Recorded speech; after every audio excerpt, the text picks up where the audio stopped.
আসসালামু আলাইকুম রহমতুল্লাহ। কেমন আছেন বন্ধুরা? সবাই আশা করি সবাই খুব ভালো আছে।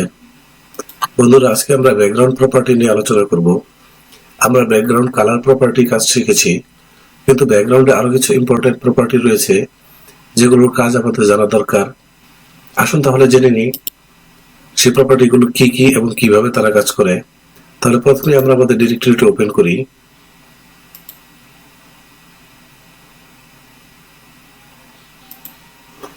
আমরা আমাদের ডিরেক্টরিতে চলে আসলাম। আজকে আমরা শর্টকাট ওয়েতে ডিভ নিব। তো বক্স নামে একটি ডিভ নিচ্ছি। ডট বক্স লিখে কন্ট্রোল প্রেস করলে দেখবেন আপনার ডিভ ট্যাগ এবং ক্লাস এবং ডিভের নামটি চলে আসছে। এখন বক্স ডিভকে একটু সাজাই, তার একটি উইথ দেই, উইথ 500 পিক্সেল দিলাম, হাইট দিব, হাইট দেই 400 পিক্সেল,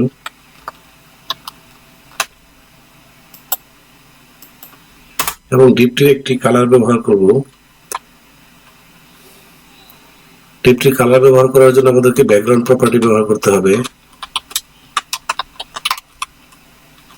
ব্যাকগ্রাউন্ড কালার প্রপার্টিটা আমরা শিখেছি। আমি এখানে পার্পল কালার দেব।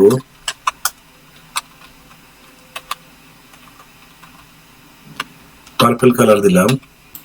এবার এচটিএমএল ফাইলটি সেভ করি এবং সিএসএস ফাইলটি সেভ করি। এবার আমাদের ব্রাউজারের মাধ্যমে ওপেন করে দেখি।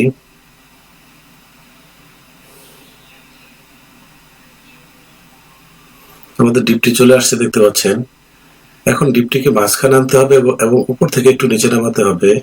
সেই কাজটি করার জন্য আমরা মার্জিন প্রপার্টি ব্যবহার করব। মার্জিন আমি 50 পিক্সেল নিচে নামাতে চাচ্ছি উপর থেকে, এবং ডানে বামে সমান সমান রাখতে চাচ্ছি। তাই অটো লিখে দিয়ে ডানে বামে সমান সমান থাকবে, অর্থাৎ মাঝখানে চলে আসবে। দেখতে পাচ্ছেন 50 পিক্সেল নিচে নেমে আসছে এবং আমাদের ব্রাউজারের মাঝখানে চলে আসছে ডিভটি। এখন একটা বিষয় এখানে খেয়াল করুন, একটি ডিভের পেছনে কালার করার জন্য আমরা ব্যাকগ্রাউন্ড কালার ব্যবহার করেছি। আজকে আমরা ব্যাকগ্রাউন্ডের অন্য একটি প্রপার্টি ব্যবহার করব, সেটি হচ্ছে ব্যাকগ্রাউন্ড ইমেজ। ব্যাকগ্রাউন্ড ইমেজ লিখলাম। তো এখন বিষয় হচ্ছে ব্যাকগ্রাউন্ড কালার প্রপার্টি ব্যবহার করা হয় একটি ডিভের পিছনে কালার করার জন্য, আর ব্যাকগ্রাউন্ড ইমেজ ব্যবহার করা হয় একটি ডিভের পিছনে ছবি আনার জন্য। এখন আসুন দেখি ব্যাকগ্রাউন্ড ইমেজ প্রপার্টি ব্যবহার করে কিভাবে ওয়েব পেজে একটি ইমেজ আনতে হয়।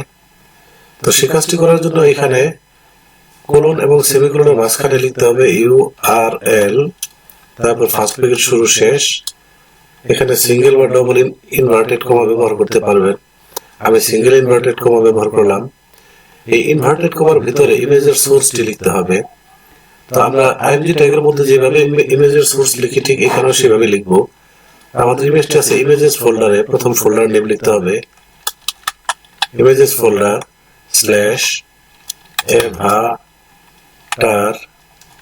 /avatar.png। এবার পেজটি সেভ করি এবং রিলোড দিই।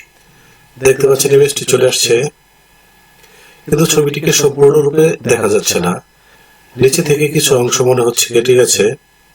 আমরা যখন আইএমজি ট্যাগ দিয়ে কোনো ছবি আনতাম, তখন সিএসএস দিয়ে ছবিটির উইডথ এবং হাইট ঠিকঠাক করতে পারতাম। কিন্তু আমরা কি এই ছবিটি আইএমজি ট্যাগ দিয়ে এনেছি?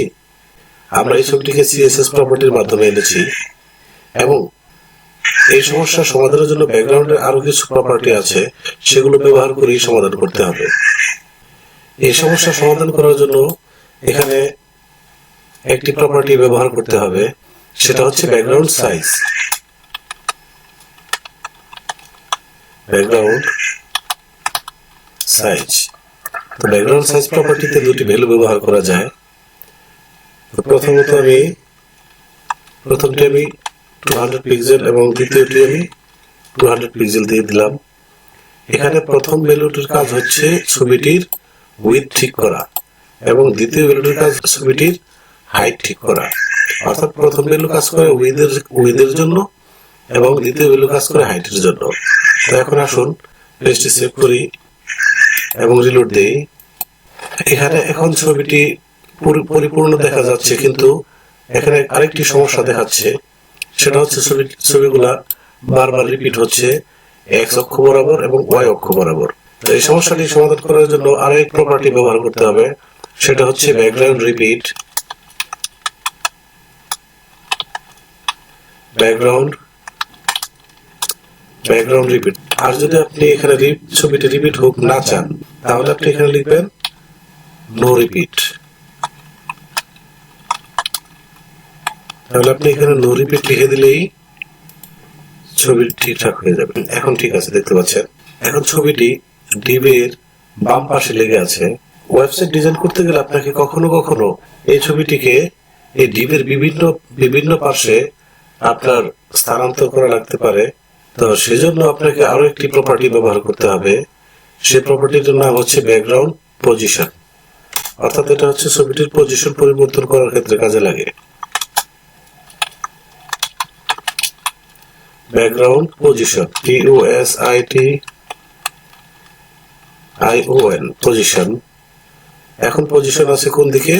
টপ লেফটে, অর্থাৎ উপরের থেকে বাম দিকে ছবিটি পজিশনে আছে।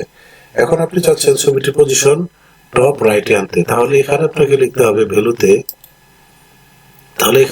লিখতে হবে টপ রাইট। আপনি টপ রাইট এখানে লিখে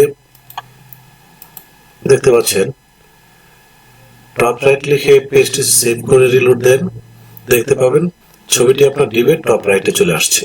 এখন যদি আপনার প্রয়োজন পড়ে যায় বটম লেফটে কিংবা বটম রাইটে কিংবা সেন্টারে কিংবা top centre, left centre, right centre এবং বটম সেন্টারের প্রয়োজন, শুধু এখানে আপনি ভ্যালুটি পরিবর্তন করবেন।